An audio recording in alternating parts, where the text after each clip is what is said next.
სალამი მეგობრებო, გაზაფხულდა ჩვენს ბრუნდებით, შეგახსენებთ, რომ ეს არის ყოველთვიური პოდკასტების სერია საქართველოში მშობლიურ ენაზე პროექტებისა და პროდუქტების მართვის შესახებ. ჩვენ დღეს გიბრუნდებით განსაკუთრებული სტუმრით, რომლის სტუმრობასაც აქვს აზრი და ჩვენ გვჯერა, რომ ეს პოდკასტების სერია არის ძალიან კარგი საგამომცემლო რესურსი ყველა იმ ადამიანისთვის, ვინც უკვე შემდგარი პროფესიონალი არის, ან მომავალში აპირებს პროექტის მენეჯერობას, პროდუქტის მენეჯერობას, ორგანიზაციის მხრიდან თუ გუნდის მხრიდან. და სტუმარი, რომელიც დღეს ჩვენ გვესტუმრა, ასევე იზიარებს, რომ ამ ამბავს აქვს აზრი. და მივესალმები მარიამს. მადლობა, რომ მოხვედი, გაიზიარე ჩვენი აზრი და ვუთხრათ ახლა მაყურებელს, რატო ვახსენე ამდენჯერ აზრი? შენ არა მხოლოდ ხედავ ამაშიას, არამედ ყავს აზრი და ხარ აზრის ნაწილი. და მითხარი რა აზრის ნაწილი ხარ და საერთოდ რა მოგიყვანა პროექტის მენეჯმენტში? პირდაპირ კითხვაზე გადავედი და ესე შემოვარდი კითხვით. კი ბატონო. პირველ რიგში ძალიან დიდი მადლობა, მიხარია რომ აქ ვარ. აზრი აქვს. კი, აზრი აქვს, აზრი ყველაფერს აქვს, აზრი სულ აქვს. ჩვენც აზრი, კომპანია აზრი, IT კომპანია, რომელიც საქართველოში უკვე 2004 წლიდან მოღვაწეობს, ამ მიმართულებით მიდის და ეს არის ხოლმე რაღაცა ერთ-ერთი ძირითადი რაღაც ისეთი ლაინი, აზრი აქვს, რაც წლების განმავლობაში არის მოყვება. კი, რაღაცა ის სლოგანი შეიძლება რომ დავარქვათ, აზრი აქვს. კი ბატონო. ჩემზე რო ვისაუბრო პროექტის მენეჯმენტში მე მოვედი რაღაცა ისე რომ ძალიან ბევრი რაღაც ვნახე, ძალიან ისეთი მიხუელ-მოხვეული გზებით ვიარე, პროფესიად შევიცვალე და ვფიქრობ, რომ ეგ არის ძალიან საინტერესო. იმიტომ რომ დღეს საქართველოში და არა მარტო საქართველოში ხშირად ესახება ხოლმე, რომ 17-18 წლის ადამიანებს ეუბნებიან, რომ ეხლა შენ უნდა გადაწყვიტო, რისი გაკეთება გინდა მთელი ცხოვრების განმავლობაში. და მე რაღაცა ეს ადამიანები მოდიან და გონიათ, რომ ცვლილებები არ შეიძლება, გადაწყვეტილების შესვლა არ შეიძლება, თუ სადღაც ვთქვათ, ისე კარგად ვერ ერგები და არ ხარ ბედნიერი, არ შეგიძლია რომ სხვა მიმართულებით წახვიდე. ჯვარი დაიწერე, იმის მერე არაფერი შეწყვეტა. კი ბატონო, ესე არის ხოლმე. ანუ მეც რაღაც ესეთი მიმართულებით მივდიოდი და იმიტომ გონია, რომ მნიშვნელოვანი ამის აღნიშვნა და ამაზე ლაპარაკი, რომ როცა ამ მოცემულობაში ხარ რომ გინდა რაღაც ცვლილება, მაგრამ თან შიში გაქვს, თან რაღაცას ვერ ბედავ, ყველაზე მაგარი არის, როცა გამოჩნდება ვიღაც, დაინახავ ისეთ ვიღაცას, ვისაც იგივე გზა აქვს გავლილი. და ეს ვიღაცა შენ ხარ. ხო, როგორც ხო, ანუ ეს ეკლიანი მიხუელ-მოხვეული გზა, რომელიც შენ გაიარე, რაღაც კარიერულ ტრანსფორმაციას ეხება და ბავშვობიდან რო გკითხავდნენ, რა პროფესიის გინდა იყო, არ პასუხობდი პროექტის მენეჯერიო და თავიდანვე პროექტის მენეჯერად არ დაიბადე, ხო? აი, სად დაიბადე? როგორ მოხვედი პროექტის მენეჯერობამდე? მოკლედ, თავიდან სკოლის ასაკიდან სხვათა შორის ჯერ ვაკეთებდი დიზაინს. მაშინ რაღაცა ის საიტები იყო მოდაში, ყველაფრის საიტის გაკეთება უნდა და იქ პატარ-პატარ რაღაცებს ვაკეთებდი. მე რატომღაც გადავწყვიტე, რომ იურიდიულზე ჩავემბარებინა და იურისტი გამხდარიყავი, ვიმუშავე იურისტად, მე ვიმუშავე ესე. კი, კორპორატიული იურისტი, რომელიც კომპანიებს ემსახურება. ბევრი კომენტარი რომ მოყვება ხოლმე ხელშეკრულებას და მილიონი დამიწერია უამრავი. მე რაღაც მომენტში იმის გააზრება რომ კორპორატიული იურისტი და რეალურად პროექტის მენეჯერის საქმიანობა ძალიან იკვეთება ერთმანეთთან. როცა იურისტი იყავი, უკვე იცოდი, რომ აი პროექტის მენეჯერი საერთოდ რას აკეთებს? მეტნაკლებად, მაგრამ მე მოვიდა ეს ცნობიერება. ნელ-ნელა მოვიდა ეს ყველაფერი და რაღაც მომენტში გავიაზრე, რომ მე ადამიანი, რომელიც რაღაც პროექტზე ვდებ ხელშეკრულებას, მიწევს მოლაპარაკებების წარმოება, მიწევს რაღაც ტაიმლაინის გაწერა, ადამიანების დაკავშირება ერთმანეთთან, ჩვენ რომ მე პროექტის მენეჯმენტში უკვე სკოუპს ვეძახით, იქით რაღაც ხელშეკრულების პირობები ერქვა და იგივეს ვაკეთებდი. მივხვდი რომ დღეს საგანი. ხო, რაღაცა. ანუ ეგ არ პროფესიონალი.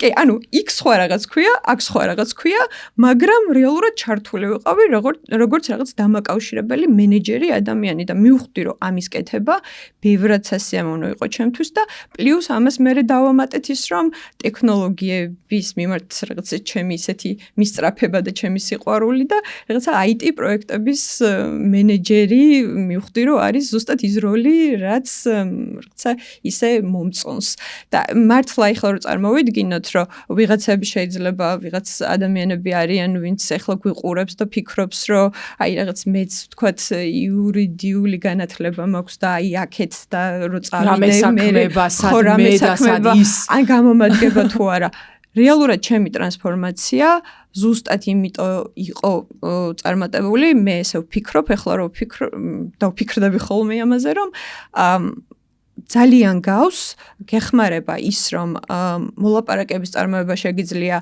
რისკების განსაზღვრა ორივე შემთხვევაში წინასწარ უყურებ რისკებს ხო ეს არ ვიცი ერთ-ერთი თემა არის კი ეს კომუნიკაციის უნარი მოლაპარაკებას კომუნიკაციას ბევრჯერ ვახსენებ ალბათ მაგრამ ეგ არის ალბათ არ ვიცი ისეთი როგორც იურისტისთვის, ასევე პროექტის მენეჯერისთვის რაღაც ისეთი მამოძრავებელი რა ძირითადი უნარი და რაღაც წესრიგის სურვილი, მოწესრიგების სურვილი, რომ გვაქვს ქაოსი და ამ ქაოსისგან მივიღოთ რაღაც სტრუქტურა. და ალბათ ჩემი ტრანსფორმაციაც ამიტომ გამოვიდა, რომ ეს ყველაფერი დავინახე და მე გადმოუბარგდი. და იმ ხელოვნების და შემოქმედებით ამბებს ბავშვობაში რო დაიბადა, სულ დაემშვიდობე? ანუ ამ არა. იურიდიულიდან პირდაპირ მოხვედი პროექტებში, ხო? არ შუალედებში იყო, რომ გადავდიოდი რაღაც დიზაინი, UI, UX-ი, გრაფიკული დიზაინი, რაღაც პოსტერების შექმნაც, მოკლედ, რაც სიამოვნებდა, ყველაფერს ვედებოდი და ყველაფერს ვაკეთებდი და მე საბოლოოდ მოვედი იქ, სადაც თავიდანვე უნდა მოსულიყავი, მაგრამ არ ვიცოდი. რა მაგარია, რომ შენ ახლა გაავლე პარალელი რეალურად კონტრაქტი, ანუ ხელშეკრულება, რომელსაც აქვს აი ესეთი რაღაცა თავისი ტრადიციული პროცესი, მაგრამ იქ ამ პროცესს მართავს ადამიანი, რომელიც აი ყველას ელაპარაკება, რაღაც სტრუქტურას აძლევს, წესრიგს აძლევს, საბოლოო ჯამში ამ რისკების და უპირატესად ყოველთვის გათვალისწინებით პირობებზე ვთანხმდებით და ეს მოლოდინები არის რაღაცნაირად დარეგულირებული, ხო? და აი ეხლა ვინც ჩვენ გვიყურებს, ხო? და როგორც შენ აღნიშნე, იურიდიულიდან ან თუ სხვა პროფესიიდან ტრანსფორმაციის შეიძლება ვერ ბედავს, მაგრამ შენ ხარ ძალიან კარგი მაგალითი იმისა, რომ დაინახოს ეს პარალელი. მე რომ მკითხო რეალურად პროექტების მართვა ყველგან არის, ანუ დაწყებული ჩვეულებრივი პირადი ცხოვრებიდან დაბადების დღე იქნება ეს თუ მაგერ მალი ჩემი შვილის დაბადების დღე ვიღებ მოლოცებს. ანუ ამ ყველაფრის ჩვენი ცხოვრებაც ერთგვარი თვითონ პროექტია რა, აქვს რაღაცა დასაწყისი და რაღაცა ლოგიკური დასასრული, ხო? კარგი. ეხლა აი ამ ტექთან მიმართებაში მე წარმომიდგენია, რომ ესე ადვილი არ იქნებოდა CV-ში როცა გიწერია, რომ აქვს იურიდიული განათლება და აქა-იქ დიზაინსაც ვეჭიდებოდი, ხო? და ბავშვობაში კი სულ სხვა რამეზე შეიძლება ვოცნებობდი. უცებ მოხდე ტექნიკურ ინდუსტრიაში რა.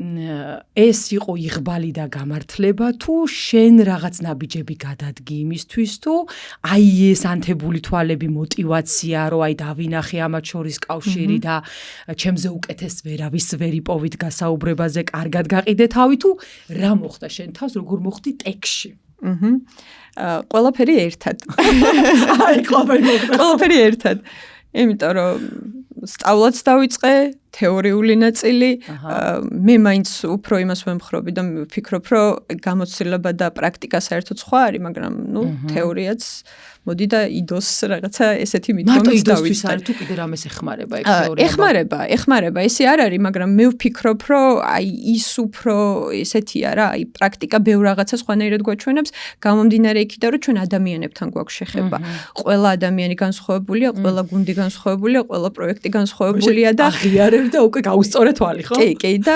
რაღაც ერთი წამალი, რომელიც სადღაც მესამე გვერდზე ეწერება, არ არსებობს. მაგრამ ნუ დავიწყე ეგრე სწავლით რაღაც პატარა პროექტების გაკეთებით, იმითი რომ დამენახებინა ადამიანებისთვის, რომ მე ძალიან საინტერესო ადამიანი ვარ, თუნდაც იმ ჩემი გამოცდილებიდან გამომდინარე.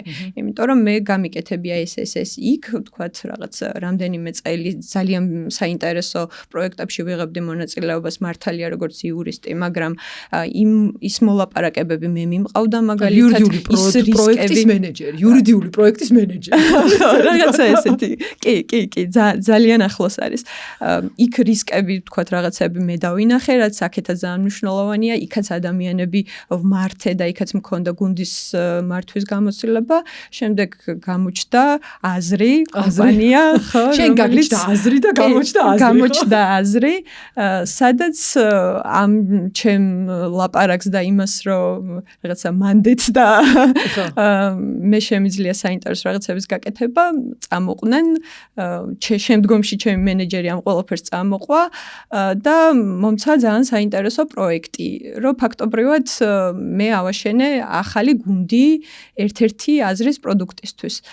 და ამაში მოკლედ რაღაცა ისეთი იყო, რომ აჰა ბურთი, აჰა მოედანი და ნახოთ რა გამოგივა. და მივიღეთ კარგი რაღაცეები და აქედან გამომდინარე მე გავაგრძელეთ მე და აზრიმ ერთად მუშაობა. აზრის შენება. კი და სულ რაღაცა აზრი აქვს ვიძახდით და ესე მოვედით აქამდე.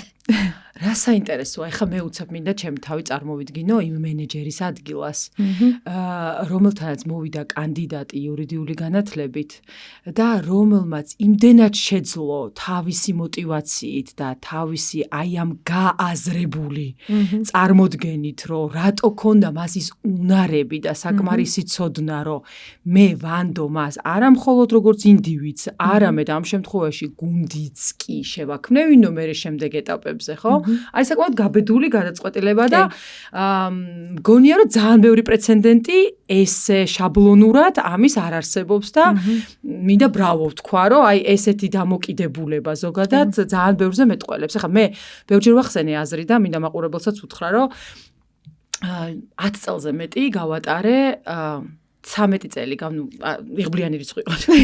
13 წელი გავატარე საბანკო სექტორში.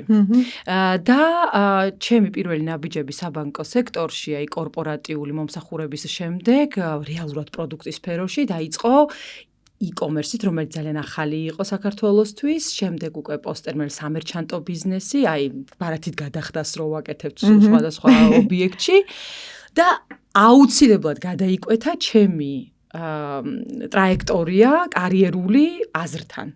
მოხდებოდა აუცილებლად. და შემდეგ უკვე, როდესაც ძალიან ბევრი პროექტი გავაკეთეთ ერთად და აი 10-13 წლის შემდეგ, როდესაც უკვე მე შევიცვალე სფერო და საქართველოში აღარ ვსაქმიანობდა, საერთაშორისო კომპანიაში გადავედი, სადაც უკვე საბანკო სექტორთან აღარ მქონდა შეხება შესაბამისად აზრთანაც. აი ეს არ იყო აზრის მოკლებული, მაგრამ კონკრეტულად თქვენ გუნდთან რა მქონდა. აი ვიხსენებდი უკვე რეფლექსიას ვაკეთებდი იმაზე, რომ მიუხედავად იმისა, რომ საქართველოში აი ეს agile მიდგომაზე რაღაცა ადამიანები პირველ რიგში მათ შორის ურთიერთქმედება უფრო მნიშვნელოვანია ვიდრე პროცესები და რაღაც დადგენილი სისხლით ხელმოწერილი ხელშეკრულებები და ასე შემდეგ. ვიხსენებდი, რომ აი აზრი იყო ერთ-ერთი და მისი მენეჯმენტი, რომელმაც შენ აგიყვანა, აი ესე არაშაბლონურად, იყო ერთ-ერთი პირველი, ვისთანაც მე როგორც პროექტის მენეჯერს ამ შემთხვევაში დამკვეთის, ანუ კლიენტის მხრიდან, ბანკის მხრიდან ძალიან მე კომფორტულებოდა ურთიერთობა და რომ მე agile manifestos რო შევხედავდი, ანუ ხვდებოდი, რომ აი ეს იყო იმ წრეში, ეს ხალხი იყო იმ წრეში, ვისაც ქონდა agile twin-წყობა. და იყო ძალიან მარტივი ურთიერთობა. მე ძალიან ეს არის ჩემი პირადი გამოცდილება ყოველგვარი გადაჭარბების გარეშე და მე ხა მაინტერესებს შენთვის როგორც პროექტის მენეჯერისთვის აი ესე ნათლად და ესე წინვალეთ რო დაიწყო ასე ვთქვათ შენი შებიჯება არა მხოლოდ ახალ ინდუსტრიაში, ახალ კომპანიაში მე უკვე როგორც პროექტის მენეჯერისთვის რა გარემო, რა ინსტრუმენტები, რა პრაქტიკები ეხმარება იმას, რომ შენ მერე შენ საქმიანობაში წარმატებული იყო. აი კომპანიის გადმოსახედიდან მაინტერესებს და მე უკვე პროექტის თვალითაც შევხედოთ. კი, გეთანხმები. რა ეს თვითწყობა არის, ხო? კი, გეთანხმები და აბსოლუტურად მესმის ესეთი გამოცდილება რატომ მქონდა. თავიდან რა თქმა უნდა, ხა აზრზე ვიცოდი, ისე არავინ არ მიდის კომპანიაში, რომ არ იცოდეს საქმიანობის შესახებ, მაგრამ ზუსტად არ ვიცოდი კიდევ შიგნით რა ხდებოდა, როგორი კომპანია იყო და ვერ ვიაზრებდი იმ პასუხისმგებლობას, რა პასუხისმგებლობაც აზრს აქვს, თუნდაც საქართველოს ბაზარზე. პირველი რაც იყო ჩემთვის ძალიან დიდი კომფორტი და მე ვფიქრობ რომ აი დღემდე ესე ვარ იმის გამო არა რომ დღესაც აზრის ნაწილი ვარ მართლა გულწრფელად ესე ვარ რომ მგონია რომ აზრის გამოარჩევს ზუსტად ის რომ აქვს უნიკალური ეს ორგანიზაციული კულტურა რომელიც მთლიანად ეყრდნობა ლოიალურობას თანამშრომლების მიმართ თავისუფლებას და იმას რომ აი რაღაცა ზუსტად agile მიდგომა ეგრე მესმის არა როგორც რაღაც ისინი შეხვედრისთვის და რაღაც დედლაინისთვის და ასე შემდეგ. აი ის მიდგომა რომ შეცდომები მოსულა, ცვლილებები მოსულა, ექსპერიმენტები ძალიან კარგია. და მე ზუსტად ესე შევედი, ვნახე ლოიალური კომპანია, რომელიც მზად არის ცვლილებებისთვის, რომელსაც მოწონს სიახლეების მიღება და რომელსაც შეუძლია რომ დაგთანხმდეს ექსპერიმენტებზე. თუნდაც შენ იყავი პირადად ექსპერიმენტი ამ კომპანიის და ჩემი საქმიანობაც კი აზრიშიც ესეთი მოწყობა არის რომ აზრიში ბევრი გუნდი მუშაობს მაგრამ ყველა გუნდი შეიძლება მუშაობდეს აბსოლუტურად განსხვავებულად იმიტომ რომ ჩვენ გვაქვს ამის თავისუფლება რომ ჩვენ გუნდში ჩვენი წესები გქონდეს ეს იყო ალბათ ერთ-ერთი პირველი ანუ ეგ არის ადამიანები უფრო მაღლა დგას ვიდრე პროცესები და ინსტრუმენტები რომ ჩვენ იქ სადღაც დავადგინეთ რაღაცა სამაკაცმა და ქალმა რომ ეს არის ამბავი და ესე უნდა იმუშაოთ ძმებო და დებო ამის ნაცვლად ანუ არის მაგრამ არის რაღაცეებზე მაინც მინიმუმ შეთანხმება ეხლა მე ჯერა დემოკრატიულ თავისუფლებას მაგრამ მაინც ეს სადღაც ალბათ უნდა რაღაცა იყურებოდეს რა კი რა თქმა უნდა იქ რაღაც კომპანია მაინც დასამსახურია და თანამშრომლებია აი რა არის რაც საერთოა და ბჭყალებში უკომპრომისოა ეს შეიძლება იყოს რაღაც ისეთი რაღაც სამუშაო საათებიდან დაწყებული რაღაც ოფისის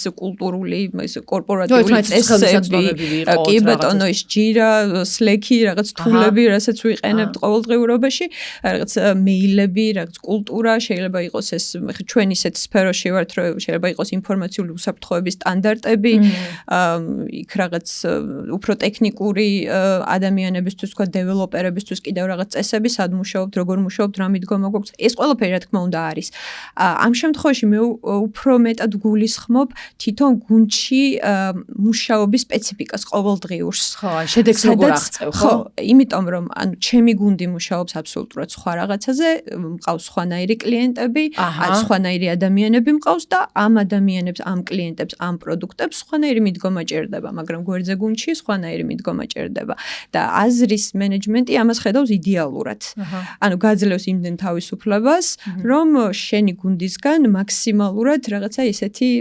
შექმნა რომ ესეთი ის გვაქვს ხოლმე რა რაღაცა ისეთი ფრაზა შიდა ფრაზა რომ აი რა გვინდა ხო გარდა აზრი აქვს ამის გარდა რომ აი თავიდან მეც რო აზრში პირველად მივედი დავიწყე იქიდან რომ რა მიზანი გვაქვს ხო რას ვაკეთებთ რაღაც ბიზნესის მხარის გააზრება რომ ბიზნეს რა უნდა ჩვენგან მეორე მხარეს რა პროცესები გვაქვს ეს პროცესები როგორ იყოს სტრუქტურიზებული და მე ანუ რაღაც ესე მიზანს მივაბით ის რომ ჩვენი გუნდი უნდა იყოს ბედნიერი ჩვენი კლიენტი უნდა იყოს ბედნიერი და ჩვენი პროდუქტი უნდა იყოს სტაბილური და რაღაცა გავყევით ამ იმას, რომ ეხლა ეს ყველაფერი როგორ გავაკეთოთ, ან მიზანი გვაქვს. ეხლა როგორ მივდივართ ამ მიზნამდე, რომ ჩვენ გუნდის წევრებს რა აბედნიერებთ ყოველდღიურობაში, შეიძლება რაღაც შეხვედრა სრულიად ზედმეტია, რაღაც შეხვედრა საჭიროა, თქვათ, რაღაცა ისეთი იმის გამბედაობა არის, რომ ვიღაცამ თქვას, აუ რად გინდოდათ ახლა ამზე მოგეწერათ ერთი სლექში და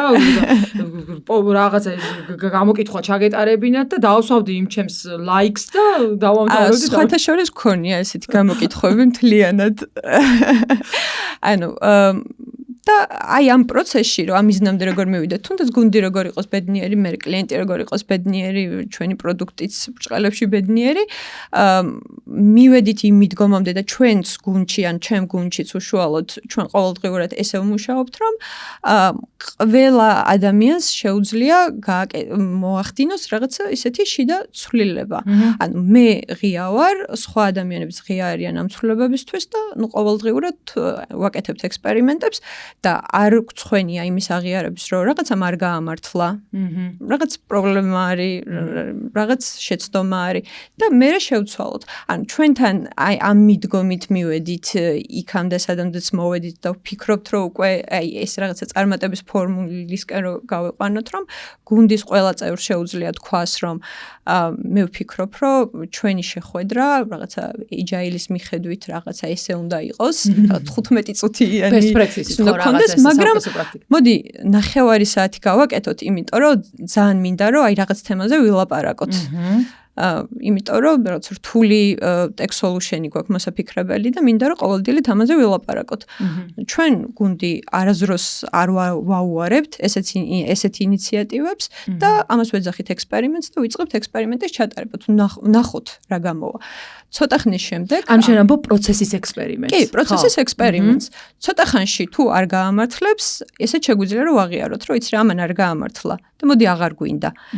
და ყველაზე მაგარი ის არის, რომ როცა კომპანიის მენეჯმენტი ამ ყველაფერს მიყვება, და ვიღაც არ მოდის მატრახით ან რაღაცა ისეთი თქვენ ხაზავით თქვენ რეტრო შეხვედრა დაგიგვიანდათ 15 წუთზე გადააცილეთ ხო? ხო, რაღაცა ისე ვერ ჯდება.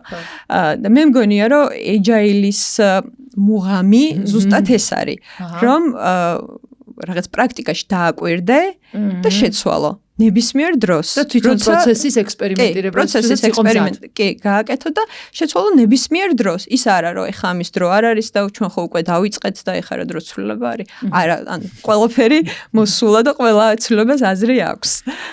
მაგარია.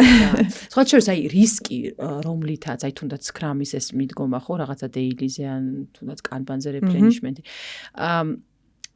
არის ერთ-ერთი რისკი დანახული ის რომ თუ ორგანიზაციაში არ არის რაღაცა გათავისებული, რომ რა არის მიღებული პრაქტიკა და არ არის შექმნილი ერთი ენა სალაპარაკო ტერმინების დონეზეც, იქ შეიძლება ასინქრონულ ამბავს კონდეს ადგილი და რაღაცა პირიქით ქაოსში გადაგვიყვანოს და რაც მთავარია არასწორად გავიგოთ ამ ყველაფრის დანიშნულება. აი შენ ახლა როგორ ხედავ იმ ორგანიზაციებს, რომლებიც თქვა პირველი ნაბიჯი გადადგეს ახლა ამ მიმართულებით. მე მესმინება, რომ უკვე რაღაც ეტაპზე, როცა ძალიან კარგად გააზრებული ამ ყველაფრის მნიშვნელობა, იმპროვიზაციის გაკეთება და ექსპერიმენტში გადასვლა, რომ მოდი სხვანაირადაც ხო არ ვცად, ხო ვიცით ახლა ეს 15 წუთი რას ეთმობა. მაგრამ ეხლა ესეც გვინდა და კიდე რაღაცა, იმიტომ რომ ეს რთული ტექნოლოგიური რაღაცა გვაქვს სამსჯელო, როგორც შენ ახსენე რა. აი აქ მოდი შენი აზრიც მითხარი, რომ ხედავ თუ არა შენც მაგის რისკს, რომ აი აბსოლუტურად გამოუცდელ გუნდს კონდეს თავიდანვე ესეთი იმპროვიზაციის და ექსპერიმენტირების საშუალება. არ გახვევ თავს, ეს არის რიტორიკული კითხვა. შენ როგორ იზავდი ამას, რომ თავიდან აკეთებდე? თავიდან ეს ყველაფერი არ იწყება ესე მარტივად, რომ პირდაპირ დავჯდე და ექსპერიმენტი გავაკეთოთ. უბრალოდ ესეთი მარტივი თემიდან გამომდინარე, რომ კომუნიკაცია ვერ იქნება ესეთ გუნდში, ისეთ დონეზე, რომ ეს ყველაფერი მოხდეს. ის agile ძალიან გუნდი ის გუნდი, ხო? ეს გუნდი ის გუნდი. agile ზუსტად მაგიტო არის მაგარი რამე და იმიტომ არის ესეთი პოპულარული, რომ აი ეს ძირითადი საყრდენები, რაღაც საძირკველი agile-ის რაც არის, რომ რაღაცები გამჭირვალობა მაგალითად, ადაპტირება, ასე შემდეგ, აი ეს ყველაფერი ჯერ უნდა მიაღწიო და მერე დაიწყო ექსპერიმენტების გაკეთება. ამიტომ გეთანხმები თავიდან ამის რისკი არის და შექმნა და ეს არის საფუძველი, რომ კი, აი გამჭირვალობა მაგალითად მახსენდება ყველაზე ისე, რომ აი ეს ყველაფერი გამჭირვალე თუ არ არის, ეს კომუნიკაციის ნაწილი, თუ თქვათ გუნდი არ არის მზად იმისთვის, რომ ჩვენ როცა ვაღიარებთ, რომ რაღაც შეგვეშალა და ეხლა სხვა ექსპერიმენტში გადავიდეთ და ამის ადაპტირებას ვერ გააკეთებს გუნდი, მაშინ აზრი არ აქვს ესეთ ექსპერიმენტებს. ამიტომ ჩემი რჩევა ალბათ უფრო ის იქნება, რომ რაც დაგვიწერეს ჭკვიანმა ადამიანებმა, დავიწყოთ იქიდან და პროცესი გიჩვენებს. ამ ყველაფერს მარტივი რაღაცის გამო, რომ ჩვენ ანუ agile არ ქმნის ამ პროდუქტს, რაღაც თულები და ჯირა და სლექი არ ქმნიან ამ პროდუქტს, ეს ადამიანები ქმნიან. ამიტომ ამ ადამიანებს უნდა მოусმინოთ, ამ ადამიანებს უნდა მიუყვეთ და რაღაცნაირი შეგრძნება უნდა გქონდეს, რომ პროცესი როგორ მიდის, აი მე წინ, აი ხა ცოტა ხნის წინ რაც ვთქვი, რომ აი გუნდი ბედნიერი, კლიენტი ბედნიერი, პროდუქტი სტაბილური და რაღაც ბჭყალებში ბედნიერი, აქეთკენ მივდივართ თუ ამას ვშორდებით. საერთოდ რა მიზანი გვაქვს? ამ მიზანს ვშორდებით თუ მიზნისკენ მივდივართ. და ეს ყველაფერი რაღაც მხრივ დადის უკვე შეგრძნების დონეზე. მაგრამ ეს agile ექსპერტული მსჯელობა, ხო? კი, და ეს agile გვეხმარება ამ ყველაფერში. agile გვეუბნება, რომ თავიდან ესე დაიწყე, მაგრამ თუ ჩემი რაღაც არ მოგეწონა, შეგიძლია შენზე მოირგო. რაღაც ესეთი გადასარევი და ეხლა მე უკვე კიდევ უფრო მეტად ავისე ცნობის მოყარეობით და კიდევ უფრო მეტად მაინტერესებს აი ეს ყველაფერი, აი ეს სიყვარული და გაგება, რომელიც ორგანიზაციის დონეზე არის ხელშეწყობილი, ხო? მერე უკვე რთული პროექტის, ანუ ყველა პროექტი რაღაც რთულით ხასიათდება და ჯერ პირველ რიგში მაინტერესებს ფინტექის ინდუსტრიაში, სადაც თქვენ მოღვაწეობთ და მაყურებელს მინდა აუხსნა, რომ განურჩევლად იმისა, თქვენ ყოფილხართ თუ არა პირადად მარიამის პროექტის იუზერი ან სტეიკჰოლდერი, ხო? მომხმარებელი. აუცილებლად ხართ აზრის პროდუქტის მომხმარებელი, იმიტომ რომ თუ ბარათით იხდით, თუ გზავნილებს აგზავნით და იღებთ, თუ ტრანსპორტით მგზავრობთ და მათ შორის საბაგიროთითაც კონტაქტო გადახდას აკეთებთ, ნიშნავს რომ უკვე სარგებლობთ იმ სერვისებით და პროდუქტებით და რაც იმას ნიშნავს, რომ ის რასაც თქვენ ქმნით, ან პროექტები, რომელსაც შენ აკეთებ, ეხება 10, 100 და 1000 ადამიანს კი არა, მილიონობით ადამიანს და მათ შორის მათაც ვინც საქართველოში ცხოვრობს და მათ ვინც საქართველოში არ ცხოვრობს. მე ვხვდები გზავნილები, ანუ ემიგრანტებთან და ასე შემდეგ. ესე იგი ეს იმას ნიშნავს, რომ ეს ინდუსტრია რასაც მილიონზე მეტი მომხმარებელია, მაინც ჩემი აღქმით საკმაოდ კომპლექსურია და ნუ შენც ამიხსენი რა სირთულეები აქვს ზოგადად ამ ინდუსტრიას, რომ მე კონტექსტი შევქმნათ და მე უკვე მაინტერესებს შენი კონკრეტული პროექტების მაგალითზე ამ სირთულეების გადალახვის გამოცდილება რა. ხო, დავიწყოთ თვითონ ინდუსტრიით. კი. ძალიან რთულია და ალბათ ჩემ შემთხვევაშიც პირველი გააზრება იმისი, რომ ჩემი მიღებული გადაწყვეტილება სადამდე მიდის და რამდენ ადამიანს შეიძლება შეეხოს, ეს არის პირველი. ხო. გაუშვით. რაც იქნება. არა, ეგრე არ ვაკეთებთ ხოლმე, მაგრამ კარგად ჩაჯდა. კი, ალბათ აზრისაც ეს გამოარჩევს ზუსტად, რომ ჯერ მარტო იმის გააზრება, რომ 2004 წლიდან 2026 წლამდე ტექნოლოგიურ სამყაროში რამდენი რამე მოხდა და ეს კომპანია ამ დროიდან მოდის, აი აქ უკვე ჩანს, რომ რა გამოიარა, თუნდაც აზრის პროდუქტებმა რა გამოიარეს, რამდენჯერ დააპდეიტდნენ, ესე რომ ვთქვათ და სადამდე მოვიდნენ. სწავლა და სწავლა არის, ხო? ანუ კი ბატონო, კი და მიუყვებით ხოლმე, ეხლა კიდე რაღაც ახალი მე კიდე უფრო აქსელირდა, ხო? ხო, AI საერთოდ სხვა სამყაროში გადაგვიყვანა AI-ი. და მოკლედ აი ამის გააზრება თუნდაც რომ რამდენი წელი ეს კომპანია როგორ პროდუქტებს აკეთებს, აი უკვე ხვდები რომ აი ეს არის პირველი ესეთი პასუხისმგებლობა, რომ ამდენი წელი თქვათ აზრი აკეთებს იმას, რომ ფულადი გზავნილები საქართველოში გაციფრულების ხანა ზუსტად ამ წლებში იყო, ხო? ანუ აზრი ამ გაციფრულებას მიყვა თავის პარტნიორებთან ერთად, თქვათ ეს არის მესეჯინგის სისტემა, ეს არის რაღაც გადახდების სისტემები, თვითმომსახურების ტერმინალები, კიოსკები, ფული რო შეგა, კი. ქუჩაში რო დგას და ნებისმიერ დროს რო ხელმისაწვდომი უნდა იყოს. კი ბატონო, სატრანსპორტო სისტემა ალბათ ყველაზე ისეთი გაჩერებებზეც რო აზრია წერია. ხო, უფრო ისეთი გასაზრებელია ეს პოსტერმინალები, აზრი აკეთებს ასევე hardware-ის მხრივ, რაღაც hardware-შიც აქვს პროექტები. მოკლედ იმის გააზრება, იმის თქმა მინდა რომ იმის გააზრება, რომ ჩვენი გადაწყვეტილებები უამრავი ადამიანის ყოველდღიურობაში აი ამ ხელაზე არის შეჭრილი, ძალიან ისეთი არის რა, რაღაც mind blowing ინგლისურადაც რო ვთქვათ, კარგად ისე უფრო ხდება რა. და ეს არის ძალიან დიდი პასუხისმგებლობა. ძალიან დიდი ძალიან დიდი პასუხისმგებლობა.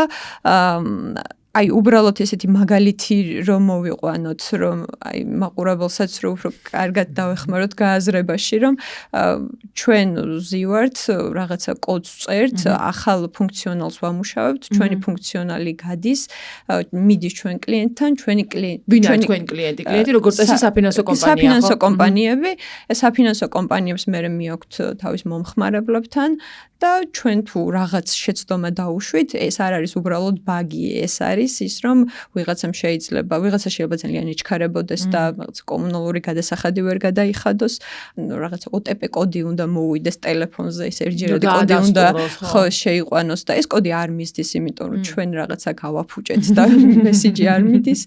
და ასე შემდეგ.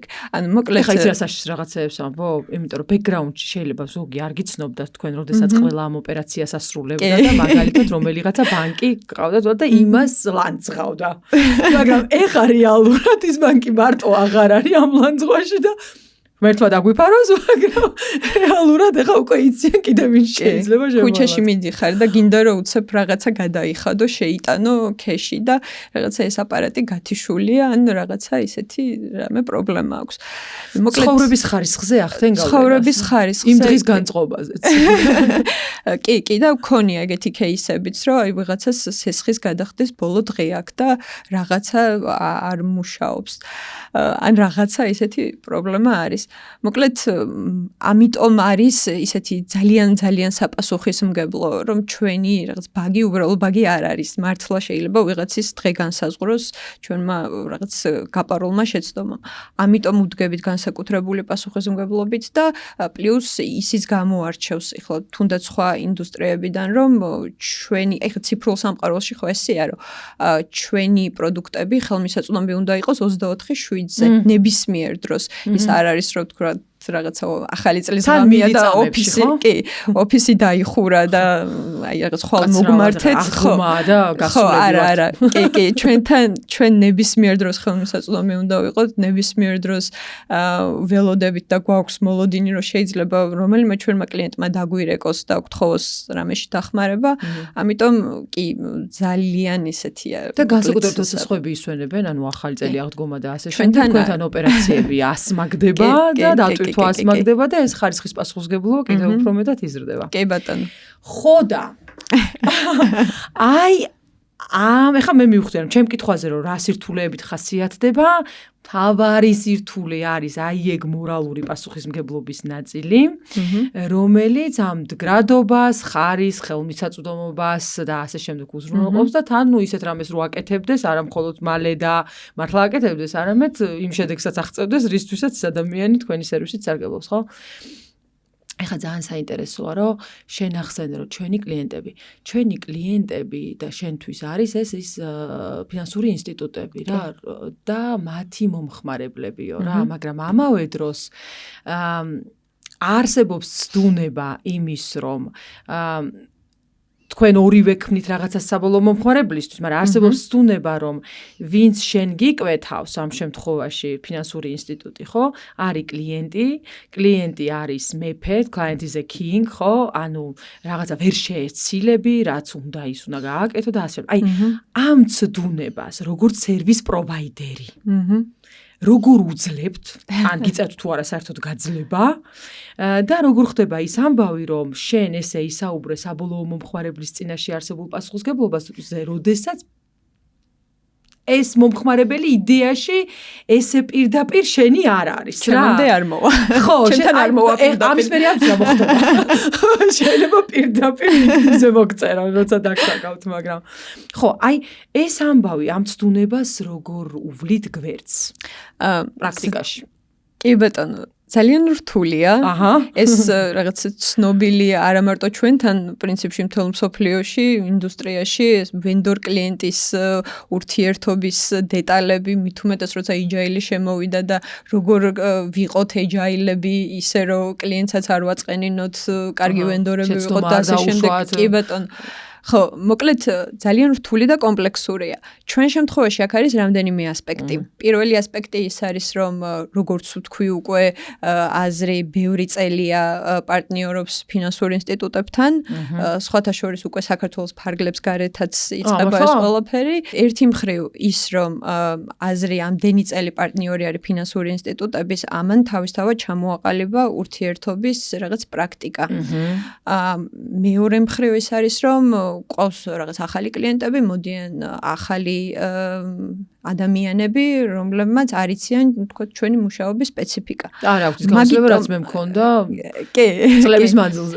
ამიტომ რაღაცა ორ ნაწილად შემიძლია გავყო. ერთი არის, როცა მრავალი წლის განმავლობაში ვენდორი და კლიენტი ერთად აკეთებს რაღაცას, ჩვენ გვაქვს პროდუქტი და ჩვენ პროდუქტს იყენებს ეს ფინანსური ინსტიტუტი მრავალი წელი, იცის რა როგორ კეთდება, იცის ამ პროდუქტში სად რა ეძებოს და თვითონ ყოველდღიური მუშაობის სპეციფიკაც უკვე შემუშავებულია რა რაღაც პრაქტიკიდან გამომდინარე ვიცნობთ ერთმანეთს და კარგი ურთიერთობა გვაქვს, ნდობაზე დაფუძნებული ურთიერთობა არის და ამას მივყვებით.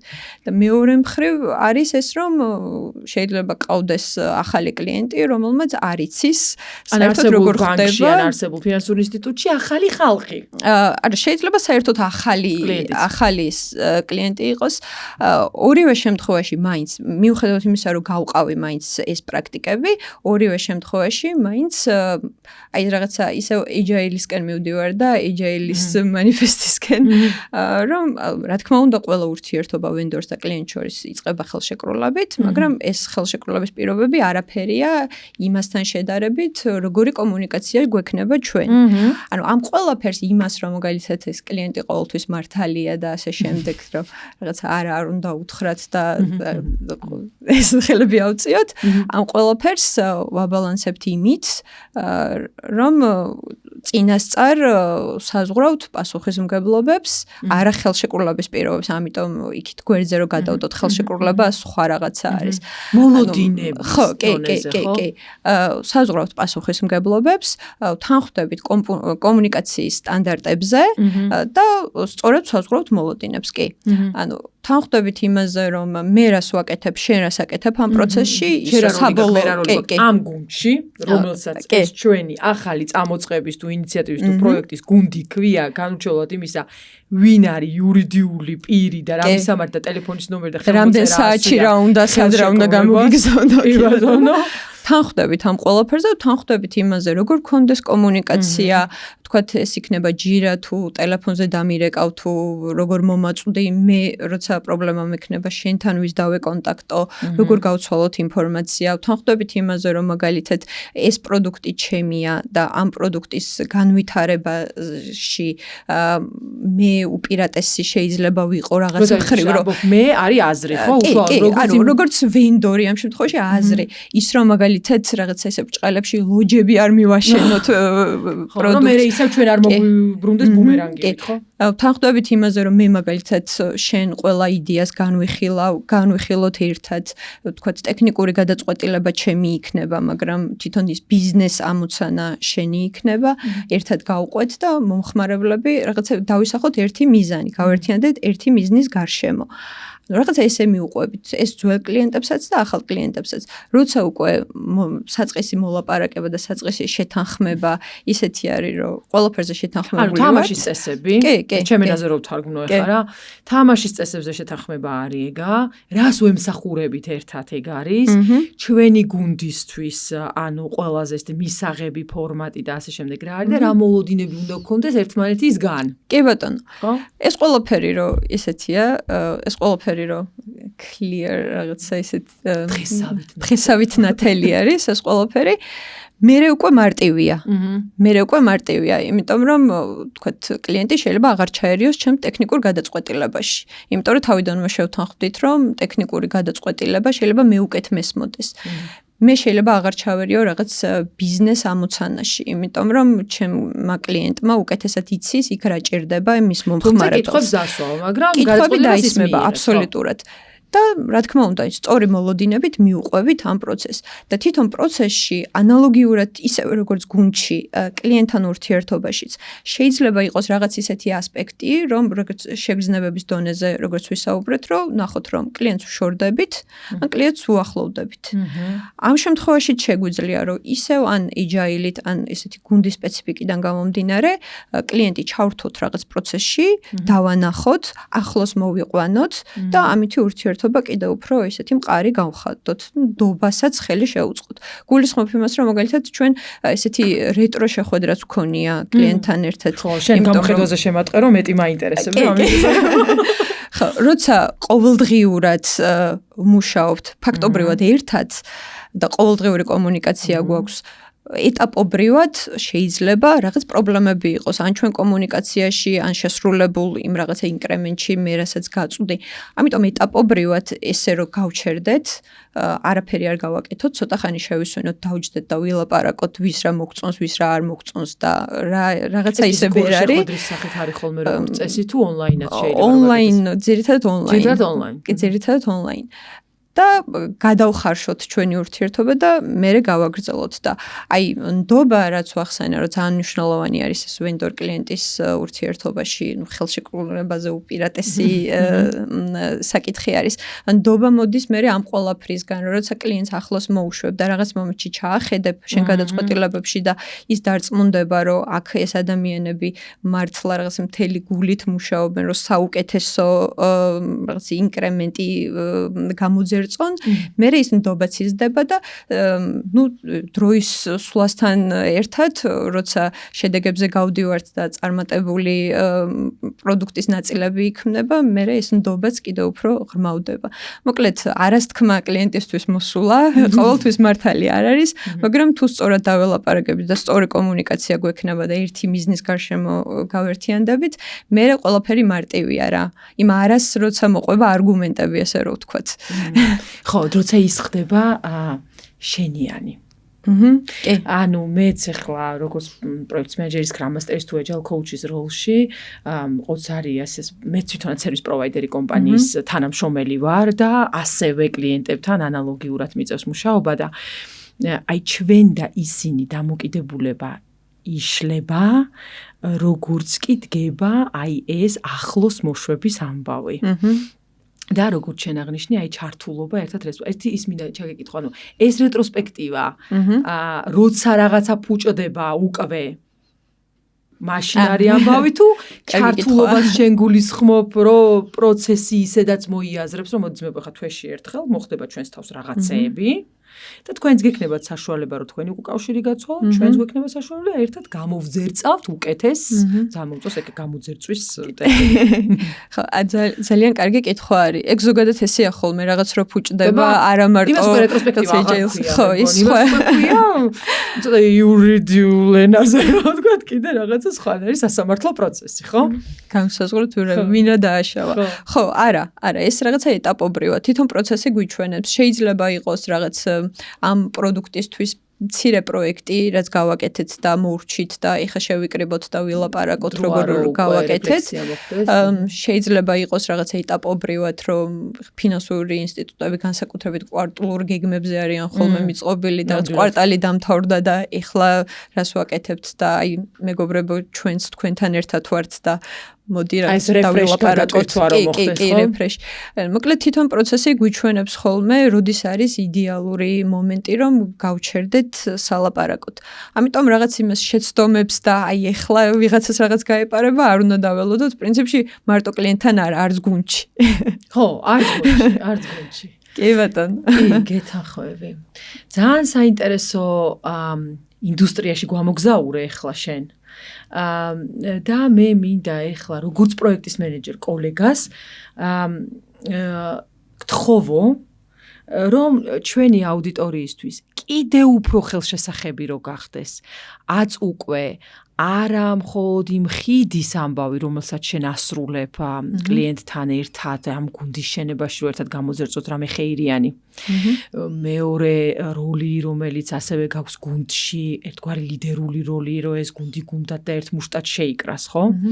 რამე ხო არ გაგახსენდება ისეთი, შეიძლება ყველაზე რთული და ყველაზე გამოწვევით სავსე არ იყო, მაგრამ ერთ-ერთი შენი პრაქტიკიდან რამე კონკრეტული მაგალითი, რა თქმა უნდა, სახელების დასახელება აუცილებელი არ არის, გაგვიზია, რომ რა სირთულეები შეგვხვდა და შეიძლება ეს ტენდენციურიც იყოს, მოსალოდნელიც იყოს ჩვენი აუდიტორიისთვის მსგავსი სირთულეები პროექტის მართვის დროს და რა დაგეხმარა შენს გუნდს ან შენ კომპანიას, რომ ეგ სირთულეები გადაგეწყვეტათ და რაღაცნაირად გადაგელახათ.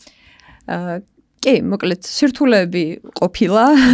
ეხლა შემგონებაში რაღაცეები ესეთი ამოტივტივდა და გამომდინარე იქიდან რომ თვითონ აზრი, როგორც უკვე ვილაპარაკეთ, ვენდორი კომპანია კლიენტებთან ერთად უწევს მუშაობა, უფრო მეტად სირთულეები შეგვხვედრია და ეხლა მახსენდება ისეთი განსაკუთრებული თვითონ აი აქედან გამომდინარე ის რომ მაგალითად მე როცა ვქმნი რაღაც ინკრემენტი დავარქვათ, იმიტომ რომ რაღაც ხელს შესახებ შედეგს, ხო? ხელს შესახებ შედეგს, ეს ყველაფერი მიმაქვს კლიენტთან და მერე იქ უკვე კლიენტი იღებს რაღაცებზე პასუხისმგებლობას და მერე შეიძლება მაგალითად რაღაც სირთულეები კონდეს კლიენტს, რაღაცამ ისე ვერ იმუშაოს, მაგრამ ეს პირველ რიგში ამ შემთხვევაში კლიენტები მოდიან ხოლმე ვენდორებთან, რომ რაღაც რა გავაფუჭეთ ან რა მოხდა, მაგრამ ამ შემთხვევაში შეიძლება საერთოდ სხვა პრობლემა კონდეს კლიენტს. ანუ ძირითადად მახსენდება ესეთი სირთულეები, მახსენდება ანუ რო განტევების ვაცად შეიძლება რისკის ხეხა ჩემენაზე რო თქვა, ხო? ანუ ყოფილიყო service provider კომპანია ამ შემთხვევაში აზრი, იმიტომ რომ იქ საბოლოო მომხმარებლისთვის რაღაცა ისე ვერ წავიდა, როგორც იმიტომ რომ უკავშირი მიიღო საბოლოო მომხმარებლისთვის რაღაცაზე. და სულ სხვაგან ყოფილა ძაღლის თავი დამალული, ხო? კი, ეს ძალიან დიდი სირთულეა და ალბათ აი ამ ესეთი ტიპის პროდუქტებზე მუშაობის დროს ყველაზე დიდი გამოწვევაც შეიძლება იყოს, რომ მეორე მხარეს არის კლიენტი, რომელიც მოკლედ იმას უნდა შედეგი, მაგრამ რაღაცა ისე ვერ არის, შეიძლება ეს არის უშუალოდ თვითონ თავის ეს ინდიუზერებამდე რაღაცა პრობლემა არის, ან შეიძლება იყოს ახლა მარტივ კონკრეტული მაგალითებით რო ვილაპარაკოთ, უკეთესი იქნება რომ მაყურებელმაც უკეთ აღიქვას, შეიძლება მე გავაკეთე რაღაც ფუნქციონალი, მაგრამ ამ ფუნქციონალის გაშვების შემდეგ ჩემ კლიენტს სერვერზე შეექმნა პრობლემა და რაღაცა სერვერი გაეთიშა, მაგრამ გონია რომ ჩემი ფუნქციონალიდან გამომდინარე გაითიშა ეს სერვერი, რაღაცა ისეთი წარმადობა იყო ძალიან დიდი, რაღაც მოკლედ აი ამ მიმართულებით და სირთულე არის ზუსტად ეს, რომ შეიძლება ჩვენ ვიცით, რომ ჩვენს ფუნქციონალს შეიძლება იქ არაფერი არ გაეფუჭებინა და ვერც გააფუჭებდა, მაგრამ აი ეს კომუნიკაცია უკვე და ამის გარჩევა საბოლოო ჯამში არის ძალიან დიდი გამოწვევა, იმიტომ რომ უნდა შევარჩიოთ სწორი სიტყვები, უნდა გქონდეს სწორი არგუმენტები და საბოლოო ჯამში ეს ჩემი ფუნქციონალიც ხო იმ სერვერის გარეშე ვერ იქნება. ანუ მე რო რაღაცას ვქმნი, ფაქტობრივად კლიენტის პასუხისმგებლობაშიც შევდივარ, important რომ ეს ჩემი პროდუქტი მიაქვს კლიენტს. ეს ჩემი თავის ინფრასტრუქტურაში აცოცხლებს. იმანიქ თუ ვერ გააცოცხლა, ეს ვერ იმუშავებს და რა თქმა უნდა ბიზნესისთვისაც ძალიან ცუდია და შესაძლოა ვერ იხილოს და მომხმარებელი საბოლოო მომხმარებელი ვერ მიიღებს. ახლა ალბათ ეს არის ყველაზე დიდი გამოწვევა. ანუ რა არის ის სწორი მიდგომა, რომელიც თქვენ გამოსცადეთ როგორც წარმატებული მიდგომა, ასეთ სიტუაციაში, როცა ვერ გაცოცხლდა კლიენტის ინფრასტრუქტურაზე, თქვენი კლიენტის ინფრასტრუქტურაზე და ამ დროს თქვენ 100% იცით, რომ ეს არ არის პროდუქტის ჭყალებში ბრალი. კი ბატონო. ამ შემთხვევაში კლიენტებს მივყვებით მაქსიმალურად შევდივართ მათ საქმეში, ყოფილვართ ისეთ შეხვედრებზეც, რომელზეც შინაარსობრივად შეიძლება რაღაც ჩვენი ადგილი არ იყო, მაგრამ ჩვენ ცოდნით, კი, ჩვენ იქ ვიყავით. ერთი ეგ რომ კლიენტებს ეს ზოგადად ძალიან მოწონთ და მე მგონია რომ ზოგადად კარგი პრაქტიკა არის, რომ გვერდზე დაუდგეთ შეიძლება შეიძლება ჩემი ბრალი არ არის, მაგრამ საბოლოო ჯამში მეც მეხება პასუხისმგებლობას ვიზიარებ და აი როგორც შენ თქვი, რომ დღის სინათლეს ვეღარ იხილავს ჩემი ფუნქციონალი ჩემი კლიენტის გარეშე, დაუდგეთ გვერდზე. ხო, ჩემთვისაც სულ ერთი არ არის. დაუდგეთ კლიენტებს გვერდზე, შევდივართ მაქსიმალურად, ზოგჯერ ისეთ სიღრმეებში შევდივართ, რომ ეს საერთოდ ჩვენ არ გვეხება, შეიძლება რჩევები მიხმარები რეალურად კითხვებს უსვავ, რაღაცა გამორიცხვით, რომ აი თავის მართლების პოზიციიდან კი არა, ანუ კითხო, რომ აი აბა მოდი მივყვეთ პროცესს, აქ არის, მე აქ ამას იძახებს, მე იქ გადადის და აი აქ შეიძლება არასდროს არ ვაკეთებთ ისე, რომ ეს ამის ბრალი არ იქნება უბრალოდ, იმიტომ რომ ეს არ არის სწორი კომუნიკაცია. ძალიან საინტერესო ისა. ხო, ეს რაღაცა კი არ არის სწორი კომუნიკაცია. მე რამდენიც არ უნდა ვთქვა, რომ ჩემმა შექმნილმა იქით არაფერი არ გააფუჭა, მე თუ ისეთი დამარწმუნებელი არგუმენტი ვერ მექნება და ამას ვერ დავანახებ, აი ეს რაღაც ხელშესახებად, აზრი არ აქვს ამ ყველაფერს. მიხვდები იმის, რომ აზრის ლაქს. ხო, ამიტომ ამსეთ შემთხვევაში ეს არის ალბათ შენ კითხვაზეც პასუხი, რომ ყველაზე დიდი გამოწვევა არის ეს ყველაფერი, რომ ჩვენ კლიენტების პასუხისმგებლობას ვიზიარებთ. არის ხოლმე პრობლემები, მაგრამ ამ პრობლემებს პირველ რიგში თუ ჩვენც შევდივართ პრობლემაში ვაღიარებთ, მივყვებით კლიენტს მაქსიმალურად, შევდივართ მათ საქმეში, შევდივართ მათ შეხვედრებზე, დღე იქნება თუ ღამე იქნება, მათ გვერდზე ვართ და საბოლოო ჯამში ვარკვევინებთ და ანუ რაღაცა ვეუბნებით, რომ ჩვენ ერთი მიზანი გვაქვს, რომ ამ ყველაფერმა იმუშაოს. და თუ თქვათ შენ სერვერს აქვს პრობლემა, მე მაქვს რაღაცა ცოდნა და მოდი აბა ესე ავაყენოთ ფეხზე შენი სერვერი. აი ეს არის ჩვენი მიდგომა და ალბათ ამდენი წლის ესეთი პარტნიორული ურთიერთობაც ამიტომ აქ აზრის, რომ ესე უდგებით კლიენტებს. მე ვადასტურებ მაგას.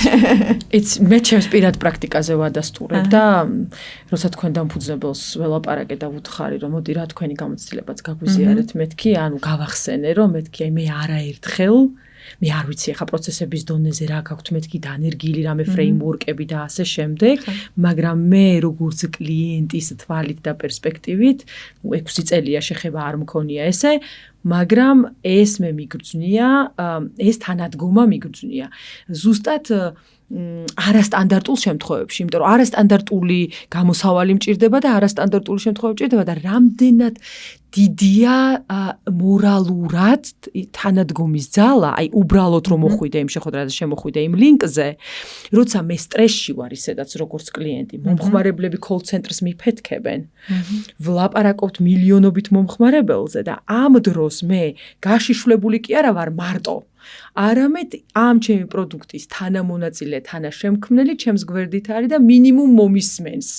სულ ყველაფერს და სულ არაფერი და თან ვიცი რომ ჭკვიანი ხალხი არის და კიდე და თან შენ აი ამ თითქოს სტრესისგან ცოტა უფრო განთავისუფლებული ხარ და შეიძლება უფრო კარგი აზრები დაგებადოს ესე რომ ვთქვათ, ვიდრე ის ვისაც ურეკავენ. იმიტომ რომ ვისაც ურეკავენ, იმას უკვე დაბინდული აქვს გონება და იმას უკვე მეილები მოსდის, რომ ვერ გავიგე ეს რა გააკეთეთ, რა გააფუჭეთ და ასე შემდეგ. და ამ შემთხვევაში თვითონ ამ პროდუქტები შენს კარგად იცი საბანკო სექტორშიც გაქვს ნამუშევარი და ზოგადად როცა ესეთი გადაწყვეტილებები გვაქვს ხო რაღაცა შეიძლება გადახდებთან დაკავშირებული მაგალითად დროს როგორი მნიშვნელობა აქვს რომ სანამ ჩვენ შეხვედრაზე ვლაპარაკობთ, იქ შეიძლება ძალიან ბევრი ადამიანი დგას და ელოდება და ბრაზდება და რეკავს და ასე შემდეგ და ყველა წუთი მნიშვნელოვანია.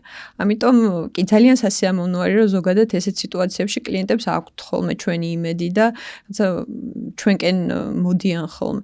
Ну, რა თქმა უნდა, ეხლა როგორც თქვი, სირთულე არის ეგ, როცა შენი საქმე გაქვს და მით უმეტეს, როცა კლიენტი ერთია, მაგრამ ჩვენ ესეთი კლიენტი ბევრი გვყავს და ერთდროულად შეიძლება რამდენიმე ადამიანთან, რამდენიმე სრულიად განსხვავებულ პროდუქტზე მოგვიწიოს საუბარი. მაგრამ ამ კლიენტებს ვჭირდებით და აი მაგ მიდგომით მივდივართ, რომ აი ეგ რთული სიტუაციები განმუხტოთ და გონიც ყველას ეყოს, ხო? კი. კაი, მოკლედ მე ბევრი ნასწავლი გაკვეთილი წავიღე ახლა იმ საიტებიდან, რაც შენ გააზიარე. ეხლა ჩვენი გადაცემის მუღამი, შენ ახსენე ეგ სიტყვა და მეც დაგესესხები. მათ შორის გარდა იმისა, რომ აი პრაქტიკები გავაზიაროთ, შენგან როგორც პროექტის მენეჯერისგან რჩევებიც მივიღოთ. შენ გახდი ის მაგალითი, ვინც ტრანსფორმაცია გაიარა კარიერული, ვინც გაბედა, ვისაც ენდნენ, ვინც განვითარდა, ვინც კაი რაღაცეები გააკეთა ცხოვრებაში და დღეს შეუულია რომ უკვე ეს გამოცდილება გააზიაროს.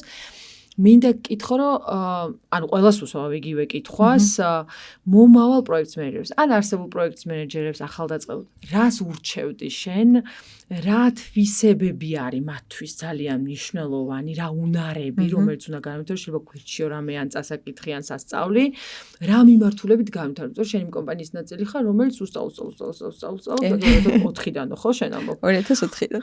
ხო და აი როგორ აუწყონ ფეხი ამ ყველაფერს, რა უნარები და ჩვევები დაეხმარებათ. რამდენჯერმე ვთქვი და შეიძლება თავიც შევაწყინე მაყურებელს, მაგრამ კომუნიკაცია. ესე იგი მნიშვნელოვანია. კომუნიკაციის უნარი, კი. დავიწყოთ კომუნიკაციით. კომუნიკაციის უნარი არის გასაღები თუნდაც ეს გუნდთან, თუნდაც კლიენტთან, სტეიქჰოლდერთან, კომპანიის მენეჯმენტთან, სადაც მუშაობთ და აბსოლუტურად ყველასთან. იქ შეიძლება რაღაც end user-ებთან გქონდეს პირადი შეხება ესეთი პროდუქტი ან პროექტი მართავდეთ, კომუნიკაციის უნარი. პირველ რიგში ალბათ აი მაგას ვურჩევდი, რომ აი მაკეტკენ წავიდნენ და დაუკვირდნენ კომუნიკაციაში სად არიან და როგორი სტილი აქვთ. ამის სწავლაც მე ვფიქრობ, რომ შეიძლება. დღეს მით უმეტეს ახლა ისეთი დრო გვაქვს, რომ ყველაფერი ხელმისაწვდომია და შეიძლება 1000 პრაქტიკა ავიღოთ სხვების მაგალითებიდან კომუნიკაციის. ალბათ პირველი ისეთი თვისება, რასაც გამოვარჩევ, ეს არის. მეორე რაც მინდა რომ დავტოვო, არის AI-ის თაობებს. დავტოვო. მივდივარ და დავტოვო AI-ის ამბავი. იმიტომ რომ არ გვიხსენებია და ალბათ რაღაც ხუმრობებიც არის მაგაზე რომ ყველგან AI-ო და მაგრამ მართლა ეგ არის, მართლა მაგეთკენ მივდივართ და თუ მაგალითად პროექტის მენეჯერი ან მომავალი პროექტის მენეჯერი იხლა AI-ს კარგად აუწყობს ფეხს, ხვალ ბევრად წინ იქნება. ან მე მახსენდება რამდენიმე წლის წინ, ან შეიძლება დაახლოებით 4 წლის წინ, აი ChatGPT რო ახალი შემოსული იყო, მაგრამ რო არ ვიყენებდით, ესეთი პერიოდი იყო, რაც კონფერენციას ვესწრებოდი. ჯერ ადამიანურ ენაზე რო არ ლაპარაკობდა. ხო, რაღაცა ისეთი, აი ვიცოდით რომ არსებობდა, მაგრამ აი სამსახურში რაღაც რო ერიდები. კონფერენციაზე ვიყავი, სადაც სხვა ქვეყნიდან პროექტის მენეჯერი, ტექნოლოგიური სფეროს წარმომადგენლები იყვნენ ჩამოსულები და ყველა თავის სპიჩში ლაპარაკობდა AI-ზე და ამბობდნენ რომ აი 5 წელიწადში თქვენ ნახეთ, აი 5 წელიწადში თქვენ ნახეთ, ეხლა რა მოხდება და რაღაც მომენტში მეგონა რომ კი მოხდება, მაგრამ 5 წელიწადში შანსი არ არის. კი, ძალიან შვილიშვილებთან. კი, მაგრამ მართლა ეხლა რომ ვფიქრობ, რასაც ამბობდნენ, ზუსტად ესე განვითარდა სიტუაცია. დღეს AI-ს თუ შეგიძლია AI-სთან კარგი კომუნიკაცია გქონდეს, რაც პრომპტებს რო ვეძახით, სწორი პრომპტები მიაწოდო, ბევრად წინ იქნები და პროექტის მენეჯერებიც თუ AI-ს ჩართავენ თავიანთ ყოველდღიურ საქმიანობაში, მოიშორებენ პირველ რიგში რუტინულ საქმეებს, რისკებს უკეთესად განსაზღვრავენ, ის ანალიტიკა, რაც ძალიან მნიშვნელოვანი არის, რომ ზოგადად გავიაზროთ, სად ვართ, როგორ ვართ, ამ ანალიტიკას გადააბარებენ AI-ს და შესანიშნავად შეუძლია ყველაფერი დაგითვალოს და გამოიანგარიშოს და განგისაზღვროს სად ხარ. მოკლედ, აი ამ ყველაფერს თუ გადააბარებენ, თვითონაც ბევრი დრო დარჩებათ. რაღაცა ისეთი ის რო არ გამომივიდეს, რომ აი AI თორე დავიღუპებით, პროექტის მენეჯერი მომავალშიც იქნებიან პროექტის მენეჯერები, უბრალოდ პროექტის მენეჯერი, რომელიც AI-სთან ერთად მუშაობს, ბევრად წინ იქნება, აღჭურვილი იქნება და უფრო მეტი თავისუფალი დრო ექნება აი ეს ადამიანური კომუნიკაციებისთვის, რომელსაც AI ამ შემთხვევაში ვერ აკეთებს. ნამდვილად. და ეს იყო შენი ნომერ პირველი რჩევა. საფუძველი და საფუძველი კომუნიკაცია და ადამიანებთან ურთიერთობა, ვისთან, სად, რა და როგორ ვილაპარაკოთ, ეგ ისწავლეთ ჯერ ძმებოდადებო. კარგი ჩარტის გაკეთებაში AI შემოვა და გაგვიკეთებს, მაგრამ ადამიანებთან კომუნიკაცია ინტერპრეტაციაში რატო ამბობს ეს ჩარტი ჭეშმარიტებას? მანდ უკვე ჩვენ ვართ საჭირო. ნამდვილად. ამაგარი ამბავია. ხო და იქ სადაც ჩვენ ვართ საჭირო და იქ სადაც მოიძებნება სულიერი თუ უსულო დამხმარე არსებები თუ საშუალებები რომ გამოგვაყვანინოს და გამოგვაძერწინოს როგორც შენ ამბობ მოკლედ კაი და ხეირიანი საქმეები მოკლედ ამ ამბავს გაუმარჯოს და ჩვენ ტრადიციულად წყლის ძალას უსურვებთ ხოლმე ჩვენს სტუმრებს. მადლობა დღეს შენი მრავალფეროვანი გამოცდილების გაზიარებისთვის ძალიან საინტერესო იყო ჩემთვის იმიტომ რომ დახუნძლული სფერო არის საპასუხისმგებლო სფეროა, სადაც ახლა შენ ხარ და მე მგონია, რომ აი ცალკეტაში გეკუთვნის იმ ტრანსფორმაციისთვის, რაც გაიარე. პირადად. მადლობა. მადლობა და იმედია კიდევ შევხვდებით. იმედია ძალიან ხარია, მადლობა.